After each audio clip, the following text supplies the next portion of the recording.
আসসালামু আলাইকুম। আজকে আমি গরুর গোশত আর চিতাই রান্না করব। তাই প্রথমে আমি গরুর গোশতের ভিতরে আগে থেকে যে গোল গোল করে পেঁয়াজ কাটা ছিল সেগুলো দিয়ে দিলাম।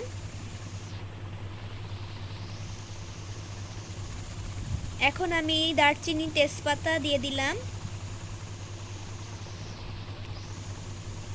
আর আমি আমাদের স্বাদ অনুযায়ী 2 চামচ মতন লবণ দিয়ে দিলাম। আপনারা আপনাদের স্বাদ অনুযায়ী দিবেন।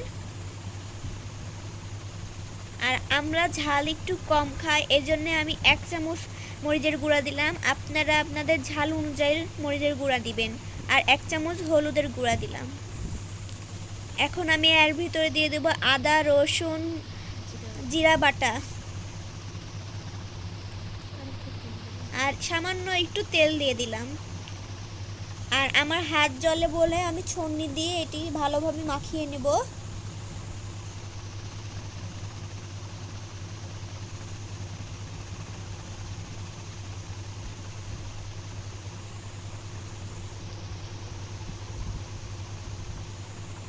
ভালোভাবে মাখিয়ে নিচ্ছি আমি এটাকে।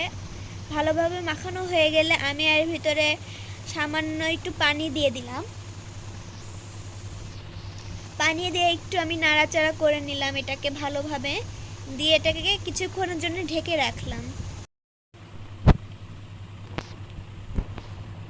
কিছুক্ষণ পরে আমি ঢাকনাটাকে উঠিয়ে যখন পানিগুলো মরে যাবে তখন এটাকে আমি একটু নাড়াচাড়া করে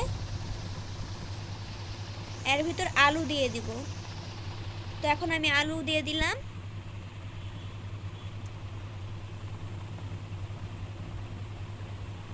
আমি আলুগুলো আগে থেকেই কেটে রেখেছিলাম।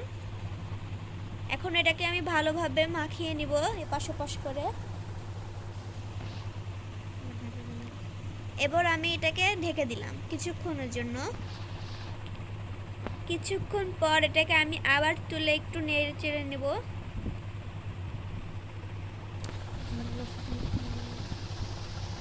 ঝোলগুলো সব মরে গেছে।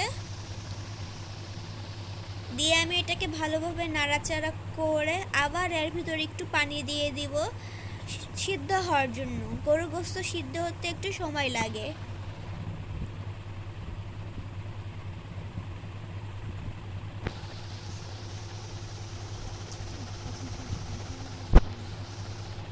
তো এখন আমি এর ভিতর পানি দিয়ে দিলাম। দিয়ে এটাকে আমি আবার নাড়াচাড়া করে নিচ্ছি ভালোভাবে। দিয়ে এটাকে আবার কিছুক্ষণের জন্য ঢাকনা দিয়ে ঢেকে দিলাম। কিছুক্ষণ পরে আমি আবার ঢাকনা তুললাম। তারপরে দেখি পানিগুলো আবার মরে গেছে। তো আমি আবার ভালো মতন একটু নেড়ে চেড়ে নেব।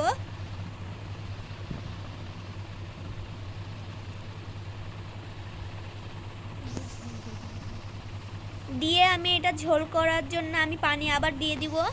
আমরা আজকে তো চিতাই দিয়ে গোশত খাবো, তাই একটু বেশি ঝোল লাগবে। তাই আমি পানি দিয়ে দিব একটু বেশি করেই। এখন আমি পানি দিয়ে দিলাম। দিয়ে এটাকে আমি ভালোভাবে নেড়ে চেড়ে নেব।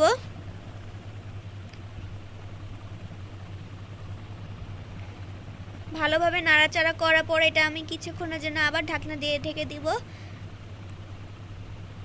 আর এইদিকে আমি বেরেস্তা করে নেব। এর ভিতর গোটা গোটা জিরাও আছে, আমি ভালোভাবে এটা ভেজে নিচ্ছি। আর জিরা গুঁড়া আর বেরেস্তাগুলো আমি এর ভিতর সব দিয়ে দিলাম। যেহেতু মাখায় রান্না করলাম তাই আমি এর ভিতর বেরেস্তাও দিয়ে দিলাম। আজকে আমি এইভাবেই রান্না করলাম। এখন এটাকে আমি ভালোভাবে নেড়ে চেড়ে নিচ্ছি।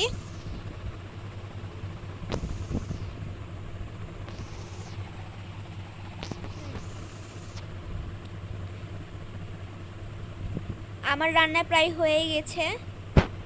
এটা কিছুক্ষণের জন্য রেস্টে দিলাম। আর এইদিকে আমি চালের গুঁড়া নিয়ে নিয়েছি কিছু, স্বাদ অনুযায়ী লবণও দিয়ে দিব আর সামান্য পানি দিয়ে নিব। এটাকে আমি ভালোভাবে সেনে নেব।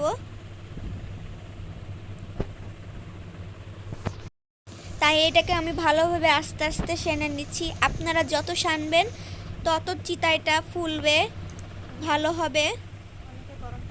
অনেকে গরম পানি দিয়ে করে, তো আমি আজকে ঠান্ডা পানি দিয়ে করে ট্রাই করছি। চিতাইটাকে ভালোভাবে মাখাতে হবে, মুড়তে হবে, তাহলে চিতাই ভালো হবে। তা আমি একটু একটু করে পানি দিয়ে দিয়ে মুড়ছি।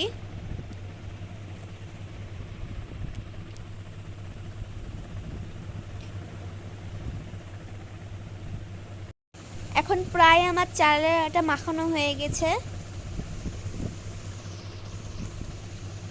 এটাকে আমি ভালোভাবে গুলিয়ে গুলিয়ে নিচ্ছি।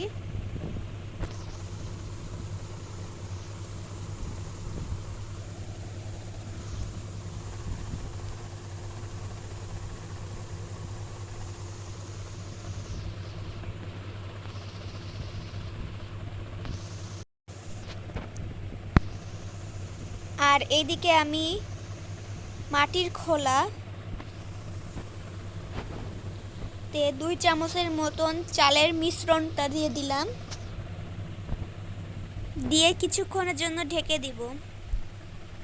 তখন আমি ঢেকে দিলাম। কিছুক্ষণ পর ঢাকনাটা উঠিয়ে দেখবো আমার চিতাই হয়েছে কিনা। হ্যাঁ, হয়ে গেছে। তো এখন আমি এটাকে তুলে নিব।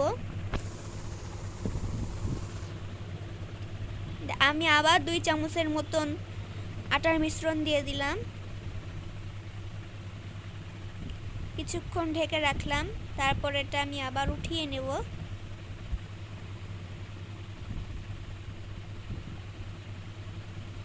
আমার চিতাই বানানো হয়ে গেছে। আর এইদিকে আমার আম্মু তরকারি বাটছে। আমার আম্মু রান্নাতে অনেক সাহায্য করে।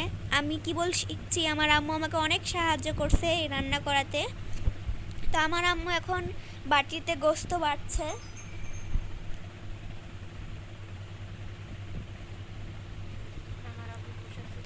আর আমার আব্বু ওদিকে বসে আছে খাওয়ার জন্য। আমার আম্মু এখন আব্বুর প্লেটে পরিবেশন করছে।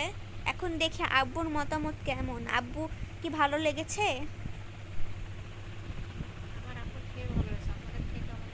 আমার আব্বুর এখন খাবে। আপনারাও ট্রাই করবেন। আপনারা অবশ্যই বাসায় এই রেসিপিটা রান্না করে ট্রাই করবেন। আমার আব্বু এখন খাবে।